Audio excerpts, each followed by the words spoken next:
ایک حدیث میں آیا ہے کہ نبی کریم صلی اللہ علیہ وسلم ایک مرتبہ سفر میں تشریف لے جا رہے تھے کہ حضور اقدس صلی اللہ علیہ وسلم اونٹنی بھدکنے لگی۔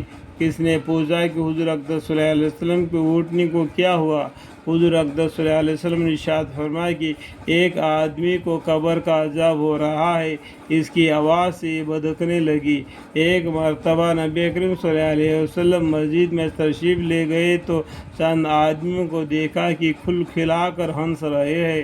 حضور اقدس صلی اللہ علیہ وسلم نے ارشاد فرمایا، اگر موت کو کثرت سے یاد کیا کر تو یہ بات نہ ہو۔ کوئی ایسا قبر ایسا نہیں گزرتا جس میں وہ یہ اعلان نہیں کرتی کہ میں غربت کے گھر ہوں، تنہائی کا گھر ہوں، کیڑوں اور جانوروں کا گھر ہوں۔ جب کوئی مومن کامل ایمان والا دفن ہوتا ہے تو قبر اسے کہتی ہے کہ تیرا آنا مبارک ہے، تو نے بہت ہی اچھا کیا گیا۔ جتنے لوگ میرے فرش پر یعنی زمین پر چلتے تھے تو ان سب میں مجھے بہت محبوب تھا، آج تو میرے سپرد ہوئے ہیں، تو میرا احسان سلوک بھی دیکھے گا۔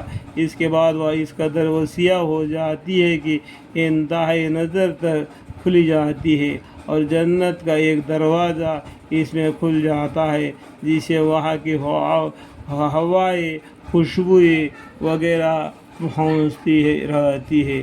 اور جب کافر یا فاجر دفن کیا جاتا ہے تو قبر کہتی ہے کہ تیرا آنا منحوس اور نامبارک ہے، کیا ضرورت تھی تیرے آنے کی؟ جتنے آدمی میرے فرش پر چلتے تھے سب میں زیادہ بغض مجھے تجھ سے تھا، آج تو میرے حوالے ہوا تو میرا معاملہ بھی دیکھ لے گا۔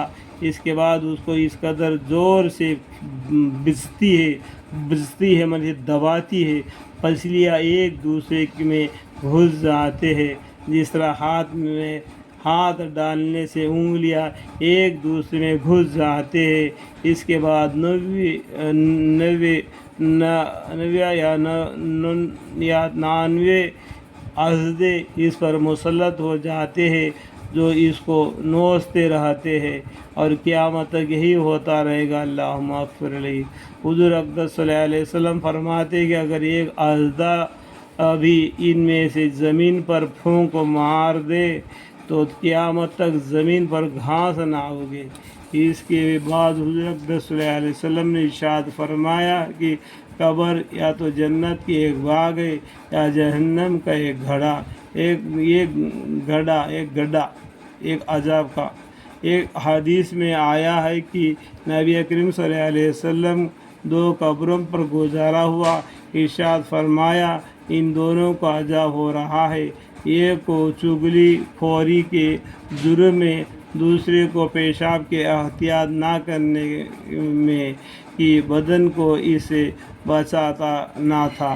ہماری کتنے مہذب لوگ ہیں جو استنجے کو عیب سمجھتے ہیں، اس کا مذاق اڑاتے ہیں۔ علماء نے پیشاب سے بچنا گناہ کبیرہ بتایا ہے، نہ بچنا۔